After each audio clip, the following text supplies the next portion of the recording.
할렐루야. 오늘 저는 시편 84편의 내용을 갖고 하이웨이 시리즈 6번의 설교 결론적인 부분 마지막 내용을 은혜로 나누고자 합니다. 지난 5번 동안 기쁨의 영성을 시작으로 해서 주의 집에 사는 자의 복, 눈물 골짜기를 지날 때에 하나님 앞에 서리라, 그리고 지난번에는 거룩한 방파제 영성, 이런 제목들로 84편을 통하여 은혜를 나누었습니다. 그 마지막 내용의 종합적 결론을 맺는 오늘 이 시간에는 시온의 대로 예배자의 길을 걷다라고 내용을 정해 보았습니다. 우리 하나님께서는 정직하게 행하는 자에게 아낌없이 좋은 것을 허락해 주시는 분이십니다. 문제는 우리가 정직하게 행해야 합니다. 이 하나님께서 보실 때의 정직함이 매우 중요합니다. 그래서 오늘 이 마지막 두 절인 11절과 12절의 내용 중에 11절에 보면 이렇게 말씀하고 있습니다. 읽어봅니다.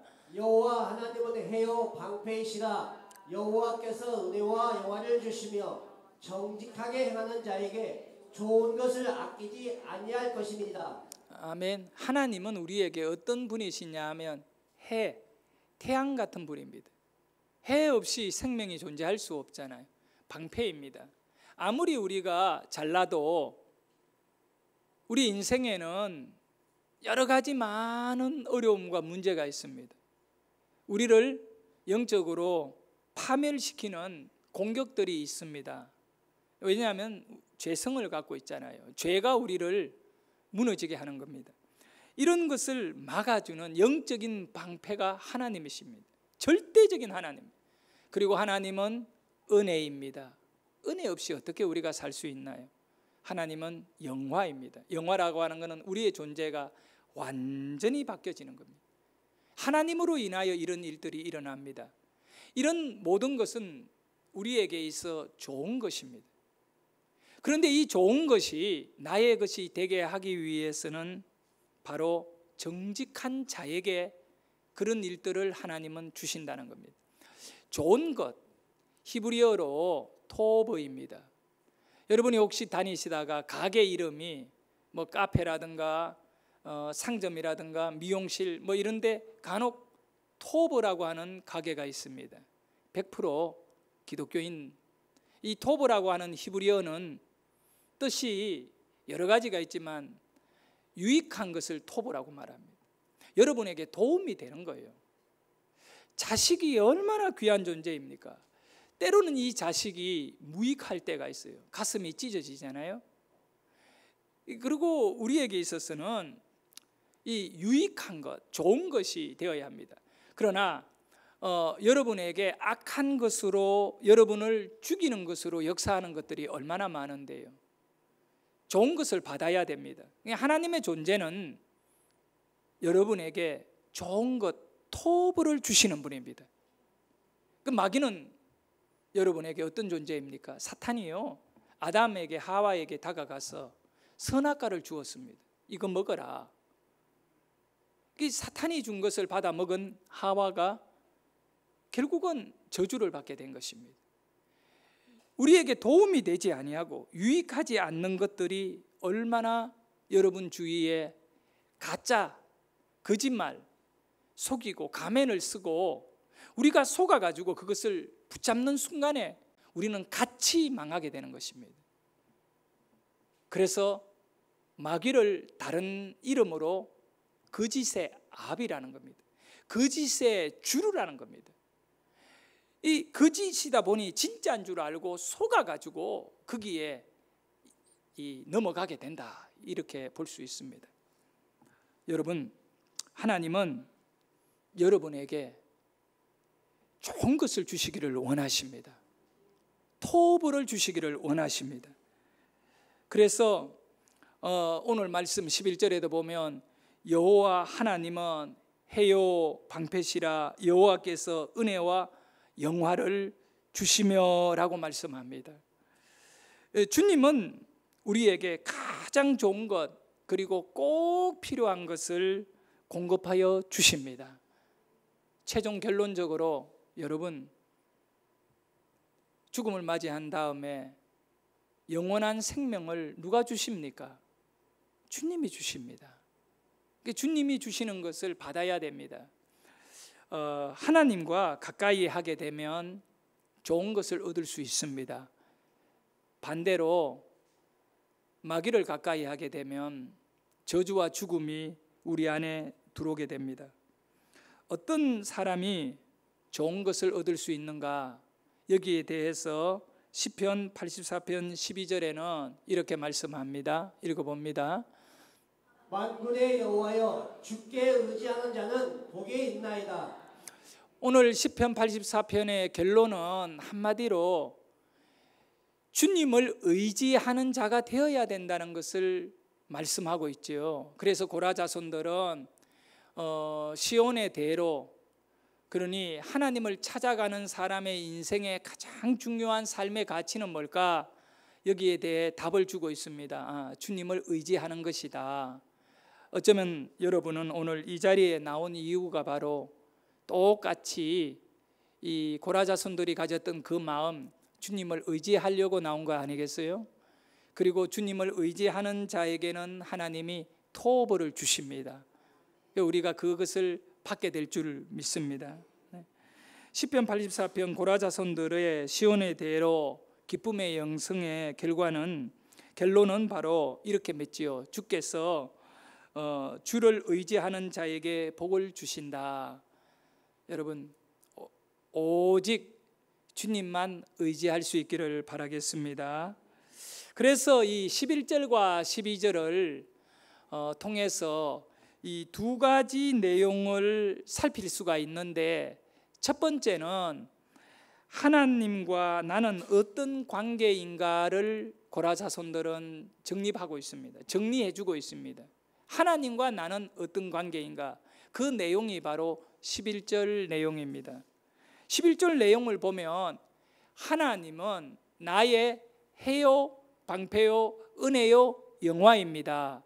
그러니까 하나님과의 관계에 대하여 해나 방패나 그리고 은혜와 영화는 영적인 삶에 없어서 안 될 것들입니다. 그렇기 때문에 하나님과 나는 어떤 관계냐라고 했을 때의 답은 하나입니다. 하나님은 나에게 꼭 필요한 것을 주시는 분이시다. 그러면 하나님과 멀리 떨어져 있는 인생, 하나님이 없는 삶은 필요한 걸 얻을 수가 없는 겁니다. 여러분에게 생명이 필요합니다. 영생이 필요합니다. 은혜가 필요합니다. 하나님이 없으면 그걸 얻을 길이 없다는 것입니다. 그래서 하나님과의 관계는, 하나님은 여러분에게, 나에게 토벌을 주시는 분이다. 이 관계를 잊으면 안 됩니다. 두 번째로, 그렇다면 사람은 하나님께 어떤 자세를 취해야 하는가? 여기에 대해 고라 자손들은 답을 주고 있습니다. 나는 하나님에게 토벌을 주시는 그 하나님, 유익한 걸 주시고 좋은 것을 주시는 그 하나님에게 어떤 자세로 살아야 되느냐, 이겁니다. 그것이 바로 12절 내용입니다. 12절 내용에 보면 뭐라고 말합니까? 주께 의지하는 자는 복이 있다. 이 말은 11절에서 하시는 토브가 누구에게 주느냐? 주님을 의지하는 사람에게 준다, 이겁니다. 여러분의 자세는 딱 한 가지입니다. 더도 덜도 말고 주님만 의지하고 사십시오. 오늘 여러분이 드리는 이 예배는 주님을 의지하려고 하는 삶의 몸부림입니다. 예배자는 오직 주님만 의지하고 사는 거예요. 그 어떤 것도 여러분과 하나님 사이에 끼어들 수가 없는 것이지요. 오직 주님만 의지하고 갑니다. 그래서 고라 자손들이 앞에서 다 얘기했잖아요. 이 시온의 길을 가는 가운데 눈물 골짜기를 지나게 된다. 얼마나 힘들고 어렵습니까? 그런 이 쓰리고 아픈 그런 고통을 만났을 때 너무 힘들어 나는 이 길을 못 가 이러지 말고 그 예배자의 길, 시온으로 가는 것은 하나님 만나러 가는 길이거든요. 이 예배자의 길이거든요. 이 길에는 오직 주님만 의지하고 가는 길인 것입니다. 그렇기 때문에 어떤 어려움이 있어도 주님을 의지하는 그 마음과 삶을 포기할 수가 없는 것이지요. 시온의 대로는 목적이 있습니다. 하나님 만나는 목적입니다. 할렐루야. 그곳에서 각자 하나님 앞에 나타나리라. 하나님 만나는 길입니다. 우리는 이 기쁨의 영성을 갖고 주의 집에 사는 자의 복을 누리면서 정말 하나님께 나아가는 그 삶의 정점에 이르게 되면 그들이 시온의 대로를 지나 하이웨이 높은 영성의 길을 가서 마지막에 다다른 곳이 바로 시온 성전 예배를 위하여 가는 것입니다. 그렇기 때문에 시온의 대로는 예배자의 길인 것입니다. 우리의 인생은 예배자의 삶이어야 되고 길이어야 한다는 것이죠. 인생에 있어 가장 값지고 귀한 선택은 뭘까요? 하나님을 만나는 길을 가기 위하여 일어나는 삶입니다. 그리고 걸어가는 인생인 겁니다. 하나님 만나려고 나간다. 오늘 이 예배에 나온 여러분의 인생의 발걸음은 목적이 딱 하나여야 돼요. 하나님 만나야 산다. 그 하나님 만나는 자는 하나님을 뭐 하는 자입니까? 의지하는 자입니다. 여러분이 뭘 하나님께 드리기 위해 나온 것이 아닙니다.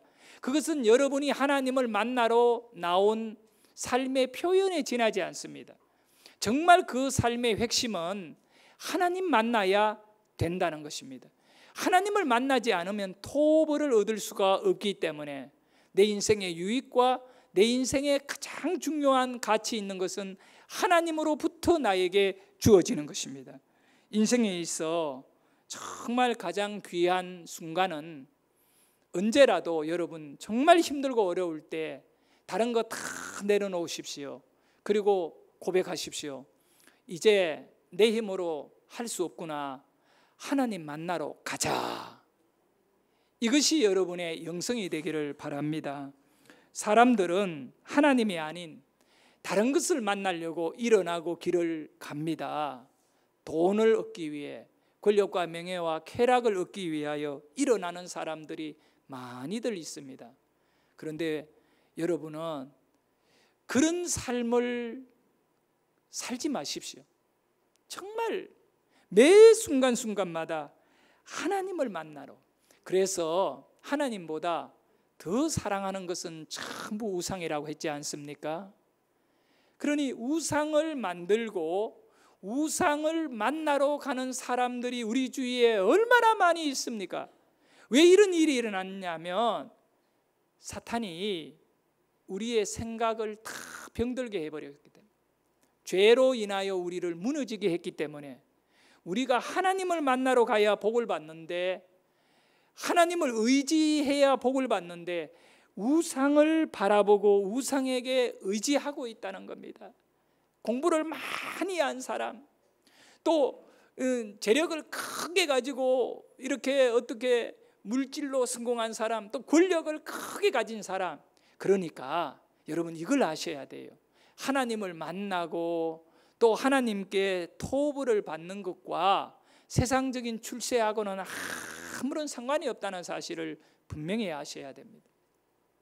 성도 여러분, 이사야 44장 9절에 보면 우상을 섬기고 또 우상을 가까이 하고 그렇게 나가는 사람들은 수치를 당하게 된다 말씀하고 있습니다. 한번 읽어볼까요?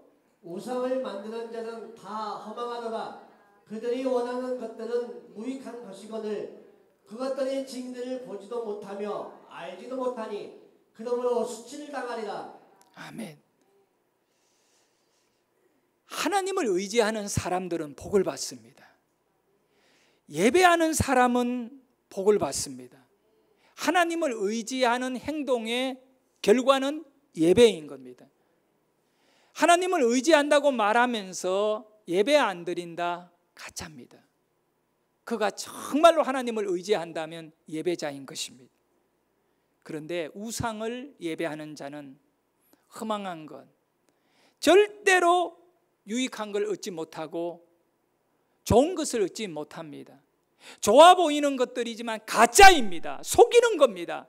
거짓의 아비인 마귀가 여러분들에게 다른 곁길로, 신앙의 길이 아닌, 예배의 길이 아닌, 하나님을 만나고 의지하는 것이 아닌 다른 것을 의지하게 하고 다른 것을 만나서 그곳에서 여러분의 생명을 강탈해 버리는 것입니다. 그렇기 때문에 여러분 속지 마십시오. 여러분의 영을 관리하셔야 돼요.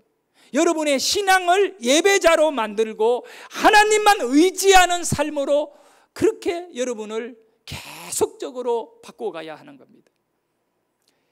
경영학을 전공하는 분들에게, 아마 경영학 대학원에 수업을 듣는 분들이라면 반드시 한 번 이상은 이 얘기를 듣고 이 과목을 배우게 될 것입니다. MBO라고 하는 이니셜이 있어요. MBO. 이 MBO라고 말하는 것은 바로 약자인데 매니지먼트 바이 오브젝트. 오브젝트는 목적이나 목표를 말하는 겁니다. 간단히 말하면 목표 관리인데, 이것을 정확하게 영어를 번역하게 되면 바로 목적을 정해놓고 관리해 나가는 것이라고 표현할 수 있습니다. 목적을 정해놓고 관리하는 것. 그러니까 어떤 목적을 정하고 어떤 목표를 정하는 것, 이것은 매우 중요한 겁니다. 여러분, 짐승들은 목적을 정해놓고 살지 않습니다.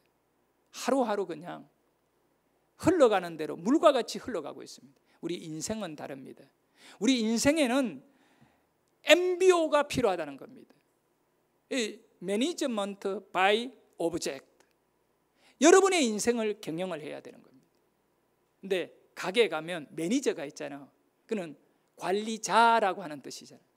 그러니까 여러분의 개인의 인생 MBO는 뭐냐 이겁니다. 그냥 살지 마십시오. 맡겨진 세월에 나를 맡기고 살지 말라는 겁니다. 왜냐하면 세월이 여러분을 보장 안 해주잖아요. 그러니까 여러분을 보장해 주는 것은 하나님이시잖아요. 하나님은 여러분에게 무엇을 요구하셨습니까? 하나님의 요구가, 나는 그렇게 생각합니다, 우리 인생의 목표여야 하고 목적이어야 합니다. 하나님은 여러분에게 대단한 것을 요구하지 않았습니다. 하나님은 여러분에게 함께 영광을 누리자고 요구했습니다. 그래서 우리 인생의 목적은 하나님을 기쁘시게 하는 것입니다. 다른 말로는 하나님께 영광을 돌리는 겁니다. 여러분의 삶의 목적이 있어야 돼요. 그 목적이 먹고 사는 것이라, 자녀를 키우는 것이다. 언젠가 이 자녀는 내 곁을 떠나게 됩니다. 그러면 목적을 잃어버리잖아. 영원토록 잃어버리지 아니하고 사라지지 아니할 정말 가치 있는 토보의 목적이 여러분에게 있어야 한다는 거예요. 그 목적이 뭡니까? 하나님께 영광입니다. 여러분의 삶을 통하여 하나님께 영광을 돌리는 것이 목적이 되어야 할 때, 그러면 여러분은 바로 여러분은 자신의 삶을 MBO, 바로 목적 관리, 목표 관리를 해야 되는데, 목적을 두고 관리해야 되는데, 여러분이 두어야 할 목적은 하나님께 영광을 돌리는 내 삶을 위하여 나를 관리하는 가운데 핵심이 뭐냐? 예배인 것입니다. 예배가 살아나야 되고, 예배의 은혜를 받아야 되고, 예배를 통하여 능력이 여러분 안에 임해야 되는 것입니다. 그리고 무장해야 되고요. 그래, 이 예배의 삶이 무너져요. 고라자손들이 그렇게도 사모하고 이 눈물의 길을 가야 할 이유가 바로 그들의 영성을 MBO 하는 것이거든요. 우리는 하나님 앞에 서야 한다는 겁니다. 그래서 시편 84편 7절에 보면, 우리가 크게 나가서 한번 읽어볼까요? 그들은 힘을 얻고, 시작, 그들은 힘을 얻어 더더 나아가 시온에서 하나님 앞에 각기 나타나리이다. 하나님 앞에 나타난다는 것은 예배자가 된다는 것입니다. 우리의 예배의 목표가 무엇입니까? 이 말의 의미는 다른 말로 표현하면 하나님을 의존하고 사는 것입니다. 성도 여러분, 시편 84편 12절 마지막 결론은 만군의 여호와여 주께 의지하는 자는 복이 있나이다. 시온의 대로는 예배자의 길이잖아요. 예배자의 길이 복을 주는 길인데, 복으로 나아가는 길인데, 그 끝자락의 마지막에 목적지에 도착해 보면 거기 누가 계시냐? 하나님이 계시는 거예요. 그래서 이 고라 자손들이 시온의 대로의 길을 가는 이유가 뭘까요? 하나님을 예배하려고 가는 것입니다. 여러분, 예배하려고. 여러분의 인생에 정말 예배자의 삶을 찬양합니다. 예배자의 삶을 노래합니다. 예배자의 삶을 사모하시기를 축복합니다. 나는 예배자이다. 나는 깃딧의 기쁨의 영성을 갖고 어떤 눈물 골짜기에 있더라도 낙심하지 않고, 왜냐하면 나의 도움의 하나님이 나와 함께한 것을 나는 믿는다. 하나님은 토부를 주신다. 유익하게 해 주실 거고, 나를 고쳐 주실 거고, 나를 새롭게 할 거고, 나를 이기게 할 것이고, 나를 가치 있게 살게 할 것이다. 여러분, 노숙자로 살아가는 인생을 보면 얼마나 답답합니까? 문제는요, 그 사람의 외모가 노숙자가 아니라 생각이 노숙자인 겁니다. 그 사람의 생각에는 목표가 없는 것입니다. 인생의 목표를 잃어버리고 그냥 그렇게 얻어먹고 사는 것이지요. 술 먹고 잠시의 쾌락을 위하여 인생 전체를 내다버린 것입니다. 그러니까 우리는 깨어나야 됩니다. 하나님은 좋은 것을 나에게 주신다. 왜 낙심합니까? 왜 절망합니까? 왜 여기에서 내 인생이 끝났다라고 말합니까? 왜냐? 하나님은 하나님을 의지하는 자에게 토보 주신다고 했지 않습니까? 왜 우리가 하나님을 의지해야 합니까? 약하기 때문에 그런 것입니다. 내가 병들었고, 내가 약하고, 내가 가난하고, 내가 무능하고, 내 생명이 길지 않기 때문에 영원한 생명을 주시는 하나님을 의지하자는 겁니다. 그래서 주께 의지하는 자는 복이 있나이다. 그렇게 복을 받으려고, 주님을 의지하려고 예루살렘을 향하여, 시온을 향하여 그 길을 가겠노라는 것입니다. 이것이 오늘 우리가 일어나야 될 삶인 것입니다. 주저앉아 낙심하고 절망하고 원망하고 그렇게 살지 마십시오. 감사하며 살아가십시오. 나의 영혼을 새롭게 하시는 하나님을 찬양하십시오. 그리고 일어나셔야 되는 것입니다. 하나님을 예배하는 자리로 내가 나가야겠노라고. 성도 여러분, 4명의 상둥이를 가진 분 들어 있습니다.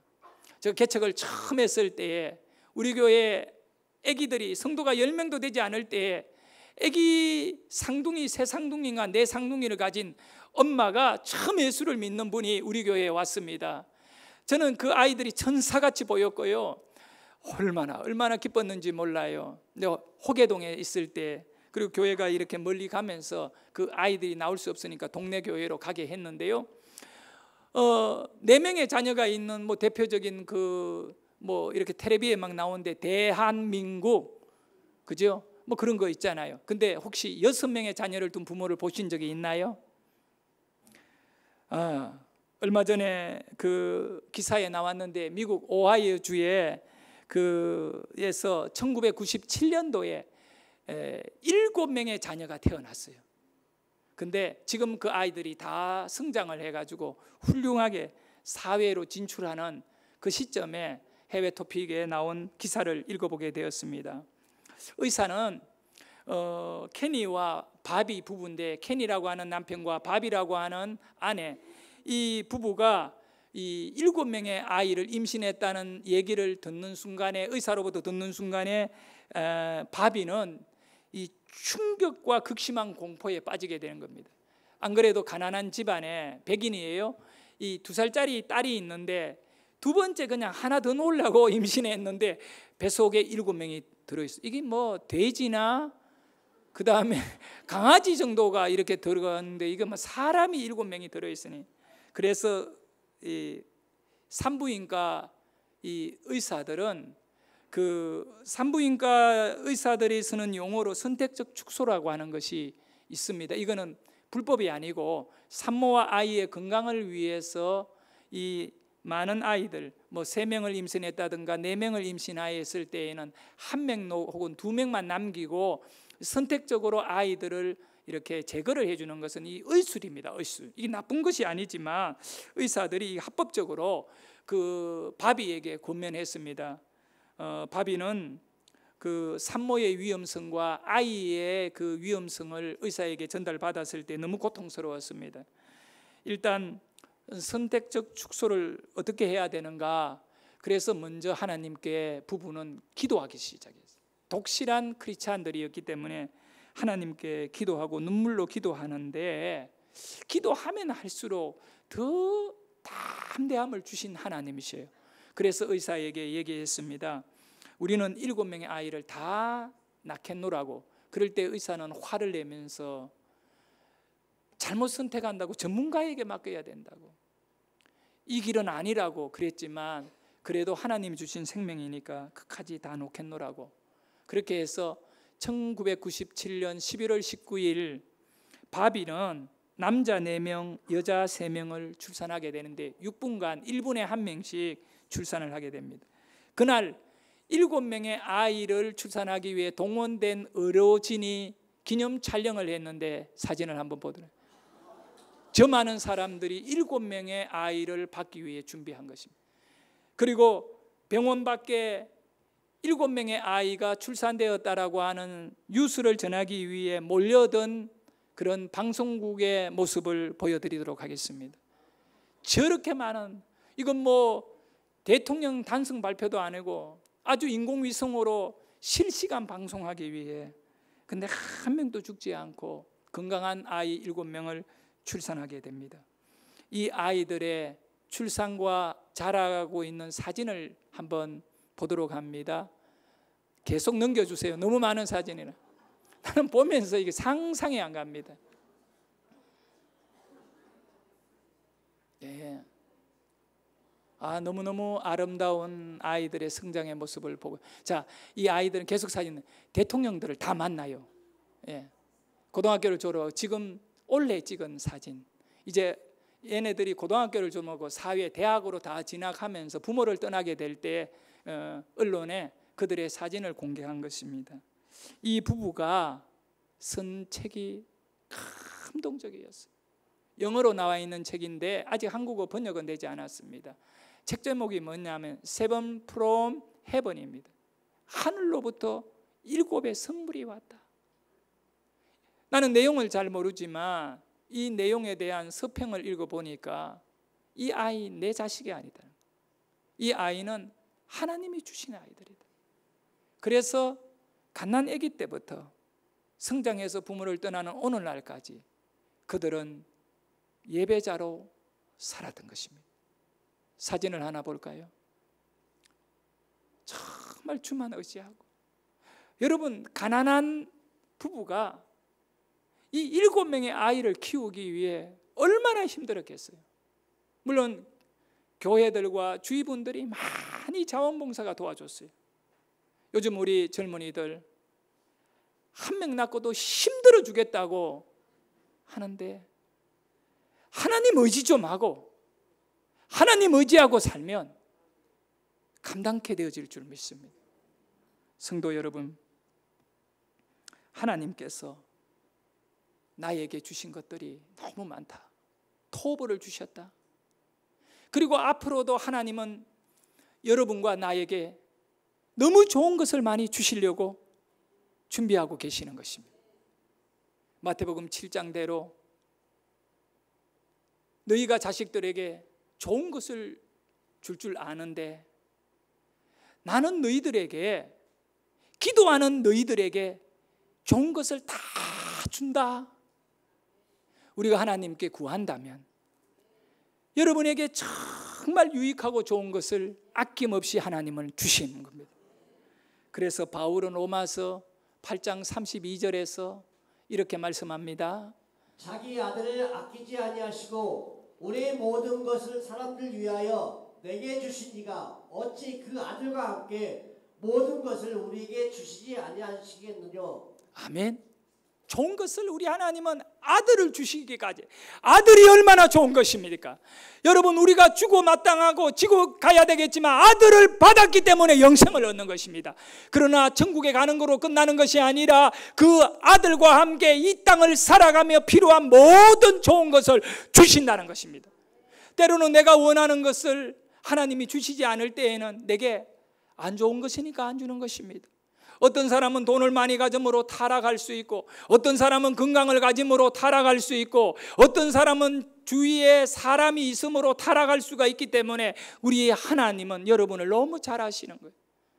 다시 한번 하나님께 무릎을 꿇어야 할 이유는, 내가 내 인생 매니지먼트 바이 오브젝트를 해 나갈 때에, 내 인생을 관리해 나갈 때에 세상의 것을 얻으려고 그 길을 갖고 있다면 백날이 지나고 인생을 다 살아도 생명을 얻지 못합니다. 그러나 나의 인생의 관리를 예배자로 살겠노라고, 예배만이 생명이고 예배만이 내가 살 길이고 예배만이 내 인생의 의미라는 것을 못을 박아버리고 살아간다면 여러분에게 좋은 것은 하나님이 보장해 주시는 거예요. 성도 여러분, 마지막으로 저는 갈라디아서 2장 20절 이 말씀을 너무나 사모하고 좋아합니다. 내가 그리스도와 함께 십자가에 못 박혔나니 이제는 내가 사는 것이 아니요 내 안에 그리스도께서 사는 것이라. 근데 이 말씀은 좀 더 깊이 묵상하고 이 말씀을 정말 내 삶에 그대로 적용하고 옮겨올 때 결론이 하나가 딱 나오는데, 바울은 어떤 마음으로 이 말씀을 하고 있는가라고 했을 때에 바울은 그런 말은 하지는 않았지만 내용이 그렇다는 겁니다. 나와 예수님은 생명을 나눈 관계다. 여러분, 생명을 나누어 버렸어요. 이 말의 의미는 뭐냐면 나와 예수님은 생명이 하나이다, 이 얘기거든요. 그러니까 예수님이 내 인생에서 떨어져 나가면 나는 죽는다는 겁니다. 그 예수님과 나와 함께 십자가에 못 박혔기 때문에 바울은 고백합니다. 예수님이 부활했다, 영생 얻었다. 나도 부활했다, 영생 얻었다. 예수님과 나는 생명으로 하나가 되어 있다. 자, 이 믿음은 바울에게만 아니라 오늘 저와 여러분의 믿음입니다. 정말 주님과 여러분은 생명이 하나인 것입니다. 떨어지면 안 돼요. 그러면 제가 여러분에게 질문합니다. 주님과 여러분 사이에 돈이 끼어들 수 있나요? 세상의 그 어떤 것이 끼어들 수 있나요? No. 절대 never. 그럴 수 없습니다. 절대 그러면 안 됩니다. 다른 거는 모르지만 여러분의 생명에 다른 것이 끼어들면 그거는 병입니다. 병. 질병입니다. 이것을 빼내야 되는 겁니다. 이것이 내게 존재하지 않아야 돼요. 생명에는 다른 것이 끼어들면 그것은 안 됩니다. 성도 여러분, 주님과 여러분이 생명으로 하나인데 그 사람의 삶이 뭡니까? 예배입니다. 주님이 나의 주인임을 고백하고, 그래서 12절 마지막 내용의 결과는 주께 의지하는 자가 복이 있다. 예배드리는 자가 복이 있다. 어제 강남 성모병원에서 총회 임원 주최로 고 오상진 목사님 가족 위로 예배를 드렸습니다. 그 예배 자리에 한국에 내놓으라 하는 모든 현재 목사님들 다 오셨습니다. 그 유명한 목사님들 다 오셨습니다.